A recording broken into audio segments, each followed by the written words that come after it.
So today, we're going to break down a huge concept in psychology, post-traumatic stress.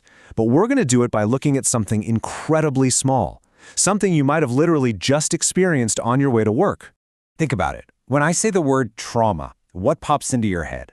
It's probably something big, right? Something life-changing. But what if I told you the exact same psychological process happens with things that are way, way more common? Okay, check out this definition. This kind of changes everything. Forget about how big or small the event is for a second. Just focus on this.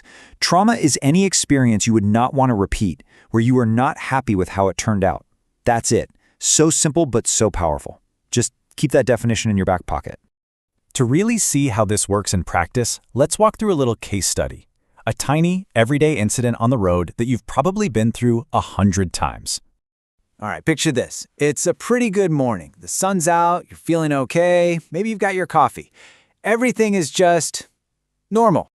You've had your breakfast, you're in the car, just driving along, heading to wherever you need to go, just another Tuesday. And then bam, out of absolutely nowhere, some car just swerves right in front of you. You gotta slam on the brakes, your heart jumps into your throat, and just like that, the calm is gone. You feel that electric jolt of adrenaline, of pure stress, and that nice mood you had 2 seconds ago, yeah, that's completely vanished. Now it's just this hot flash of anger and this tight knot in your stomach. Now let's pause. Based on that new definition we just talked about, this tiny little moment, well, that is a traumatic experience. Seriously, think about it. You definitely don't want to repeat it, and you are absolutely not satisfied with the outcome. It fits perfectly. The thing is, the event itself is over in a flash, but it doesn't just disappear. It leaves behind this psychological residue. This is the stress that we carry with us, and it tends to show up in 4 very specific ways. And here they are. These are the 4 classic signs of post-traumatic stress. And what's wild is that you can see every single one of them play out, even after our little traffic incident. So, let's start with the first one, intrusive thoughts. First up, intrusive thoughts. You know what I'm talking about. You can't stop replaying it. You're having this full-on imaginary argument with the other driver in your head, and then that one little thought starts to spiral, and suddenly you're thinking about everything else in your life that you're not happy with. Okay, so what's next? Avoidance. You start telling yourself it's fine, it's no big deal, just forget about it. You're trying so hard to just brush it off, to pretend that your entire emotional state didn't just do a 180, even though you know it did. And all that trying to just forget it leads straight to sign number 3, a depressed mood.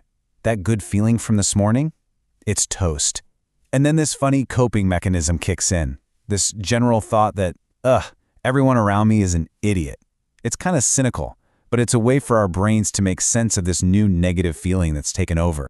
And finally, we have irritability. And this one is so interesting because it's really rooted in this feeling of injustice. The guy who cut you off, he just drove away. He wasn't punished, there was no justice. And that little unfair moment taps into a much bigger, deeper feeling that, the world isn't fair, that life is a struggle. So we've just seen all 4 of these signs play out in this tiny, everyday event. Now, it's time to connect the dots. Let's zoom out and see how this scales up from the micro to the macro. This is really where it all clicks into place. Just look at the pattern. The mechanics on the left for our micro trauma. The intrusive thoughts, the avoidance, the bad mood, the irritability. Now, take that exact same pattern and apply it to what we traditionally think of as major traumas on the right. Losing all your money, going through a divorce. The pattern is identical. Of course, the intensity is completely different, but the psychological structure, it's exactly the same. So isn't that fascinating? By understanding the stress pattern of getting cut off in traffic, we get a direct window into the fundamental way our minds process any event we didn't want and weren't happy with. It's a really powerful way to think about it, not just for understanding major trauma, but for understanding all the little everyday stresses that actually shape so much of our lives.